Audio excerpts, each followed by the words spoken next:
Hello, Huntsville. You're watching Who's Who, where we interview interesting and exciting people all around the Walker County area. I'm your host, Nathan Perez, and I'm happy to be pleased joined with Shaniqua Harrison. Thank you so much for coming. Thank you for having me. Definitely. It wasn't too much of a struggle coming here, no, at all. I know it started raining a little bit ago, No, so I none of had that no caught you. problems. Sweet, sweet. So glad to hear that. So have you here today? I want to know everything about you with the time we have. Um, where did you grow up? I know you were mentioning you were a grad student here, No, I did my undergraduate studies here. undergrad here. I got my bachelor's here from Sam Houston, but I'm born and raised in Huntsville. Oh, sweet, So I'm sweet. a Huntsville High School Yeah. graduate, Sam Houston State University graduate, Uh-huh. and hey, this is home. Oh, perfect, This is perfect. home.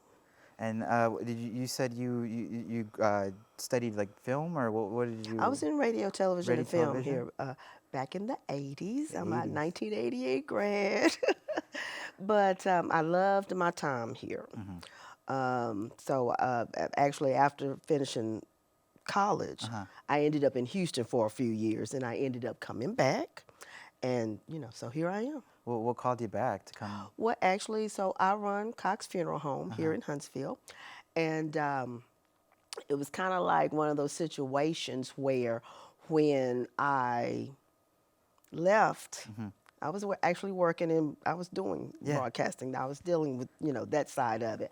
And I had no intention Mm-hmm. of dealing with the funeral business, period. It's out of the I way. was born and raised into it, true enough, but that wasn't my plan. Yeah. But what happened, back in 94, my mother passed away. So you see things happening, but you don't pay attention to it. Yeah. And so when she passed, my father's health started declining. And I ended up having to come back because it was a situation, do you keep running your business? Yeah. Do you help it to keep going? Or do Or you what do you do? go to And just let it go. So I chose to come back. And it was one of those situations, where you would, excuse me, Oh, I see. it's a situation where you would have to just you go into it, you start working, but the what initially started everything was I was actually going over my mother's death.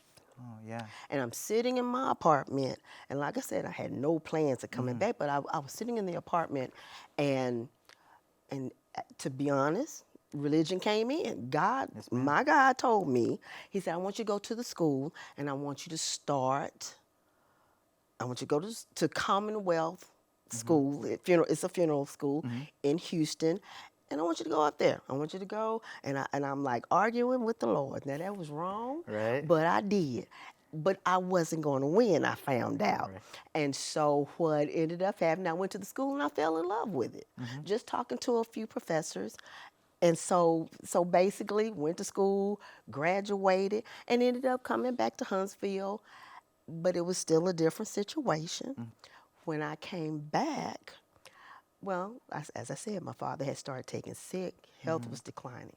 So I didn't really get to come in from graduating from Yeah. mortuary school and then just starting, to work under somebody. I honestly had to come in and Take over. I had to take his spot. Oh, wow, the big job. I had to take the big job. So I had to kind of learn as I was going Right. along. And so here I am today, Oh, wow. almost 30 years later. Amen. hmm That's so. What are like the lessons that you learned from that, from like not wanting to go to the school there and then having to transfer over for that big position? When I transferred into that big position, like I said, it was a learning, Yeah, definitely, situation definitely. on and off. But I had all these different personalities. First, you got personalities of the people that's working around you, because they were accustomed to certain things happening. And yeah, I had to change some things. But then you also have the personalities of people that you're doing business with. And some of them were accustomed to doing things, when they'd come and do business with my father. Well, I did it differently. Yeah. And it was a learning situation based on that, how you deal with people, how you deal with the different personalities. And I learned to, everybody has their own way. And I just started catching on to who was who. And it took me some time to learn about the different folks in Huntsville and everything, but that was a great experience because now you have repeat situations. They're coming back, and you know how to deal with each family. You know what that family likes, and this is something I had to learn. I mean, it's to the point I've learned from how that loved one normally wore their hair. Things like this is those what are I the actually small learned. things. It's become personal, in Yeah. other words. Bottom line, it's become personal. I know each individual what's what. I know what each family wants. I know what family doesn't want. So, you just learn these things. Yeah. And I mean, from beginning to end, all the way to the end of to the service. Oh man, that's so lovely. That's so cool. How did the funeral home start? Like how did it begin? So my father's name is Arthur Livingston Cox. Everybody called him AL. It started back in 1941. And so actually he didn't start by himself. He had a partner back then named Gus Jones, which I didn't really learn too much about Mr. Jones, but Mr. Jones I do know. Some years down the road, and I'm not sure what year it took place, they did split. Mr. Jones ran his funeral home in Navasota. Daddy stayed, my father, he stayed here in Huntsville. And basically, I think the way I get the story, he had a friend, and she loaned him the money to just whatever it was he needed to do that split, loaned him the money, and it just went from there. It took off. It took off from there. Oh man. Oh, that's so nice. That's so nice. And was it always like a family owned? Like, It's after the always split? been a family, yes, it's always been a family business. At that time, like I said, we go back to me saying I was not going to be in the funeral right. business. But at that time, my father had all my male cousins. He had all of my male cousins in positions, and they actually were funeral directors. They were embalmers. They did all that, and in the business. And so I was like the youngest one out of all my father's kids, and it's like so I just basically would come and go, come into the office, leave the office, but so that's pretty much how it was. So and through the years, some of them have passed away, and so we're continuing with the family. So now I have my children. Ah, nice. Now, I had no boys. I have 3 daughters. And so all of my daughters have actually played a part Really? within the funeral business. Now, they're like their mother. They did not want to at the start. They're like their mother, they're like, well, yeah, no. But they actually work with us. And I have a grandson. He's high school age. And he actually works on services. Oh, nice. Yeah, he does. He works on services. So we're just training them. So when something happens to us, we can't be here forever. They'll know what to do. They got If they go venture out somewhere else, when they come back, if they come back, they'll know exactly what to do. Trained by Because their we're teaching mama. it all to them. Yes, ma'am. Yes, ma'am. Is there like a certain like not rankings, but like how's the positions work and like in the homes? Because I know you said, like I had cousins and like they were I forgot which the word was. I started with the B. Well, as far as ranking, as Yeah, far as like, from like funeral positions. director. Yeah. So basically, in the funeral industry, you have the funeral director. That's the main person. Yeah. Of course, then you also have your embalmer. That's the embalmer. That's That's the embalmer. So you have that, but you don't necessarily have to be an embalmer to have a funeral home. The main thing is to be a funeral director. Got it. And we're state regulated and everything, so there's rules and regulations. Those are the main top positions that are in the funeral industry. Now, some people they have an in-house embalmer that takes care of the loved ones. Some people send their bodies away. We have our own. We do our own in-house business all the way. Oh wow. So that's pretty much. And then of course you have your office area where you've got your secretary and that. But for the most part, your funeral director is the one that keeps it all going. And did people like come from like Houston and other places just to come to Huntsville for y'all for the Yes, funeral homes? we travel. Uh-huh. We do services not only in Huntsville. Oh. I've even had people in Houston to ask, "Do you come to Houston?" Yes, we come to Houston. We go to Dallas. We've done services in Dallas. We've done Uh-huh. services in Louisiana. Uh-huh.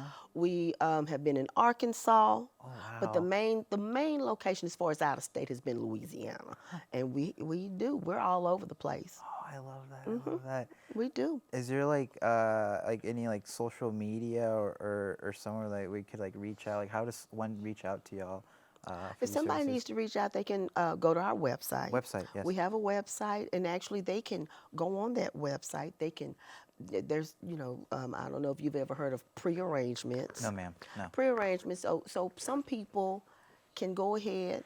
Well, anybody can. You can go ahead and you can put together how you want your funeral service, and they can actually go to our website. They can put all their information in for me to look at, and get things started. And it tells everything. You tell me everything you want, and then we get together, and you can actually pay it out. Some people pay it in full, some people pay it out, but you have that option, which is always a good thing, because that way you're letting it be known how you want your services done. Yes, ma'am. Because I've seen some people, and they've made the comment, "Oh, they're not gonna know anyway." Yeah, but that's not what they wanted. Come Yeah. on.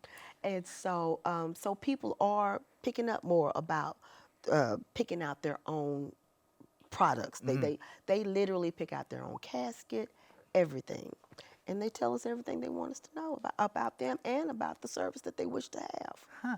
That's so sweet. I like it's personalized. It's very personal, yeah. Is there something y'all do different from like other funeral homes that are different, like that stand y'all out? I would say we are, for us, we bring them in, they're our family. I mean, literally. Yeah, yeah. So we're doing whatever we can do to make them comfortable.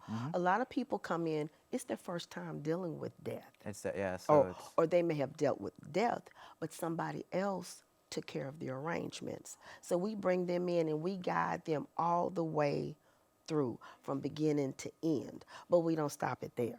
We stay in touch with those families, and we just keep everything personal. yeah. We do. Family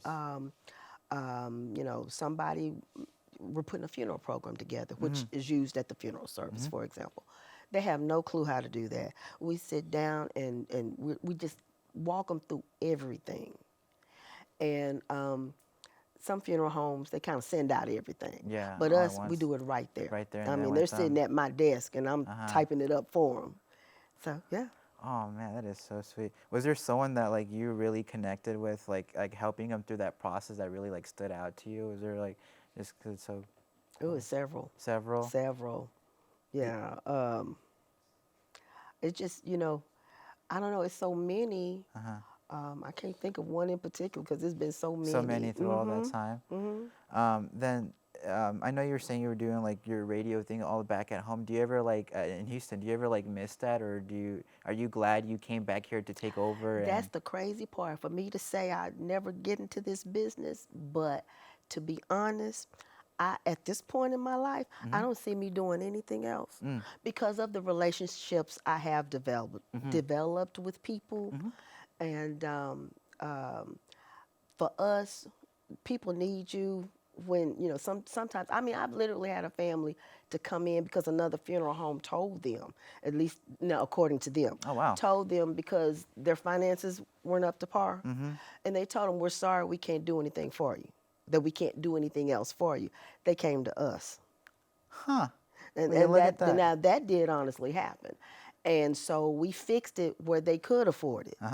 But, and so I feel like that's my purpose for being here. Because my dad, one thing my father did say was that the dead can't bury themselves. And so and I've even asked him, Yeah. why did you get into this? Because at that point I didn't have a clue, and he said, well, somebody's got to do it. Someone else to do So it. that I feel like this is my purpose. I don't want to do anything else because I am here for people, and there's things I can do to help people to make it better. Amen. Well, I really appreciate it. It looks like all the time we have. Thank you again so much for coming. It was a pleasure talking to you. And Thank you. we'll see you all next week to see who we have on our guest, Who's Who. Our show. Thank you so much. Thank you for having me. Yes, ma'am.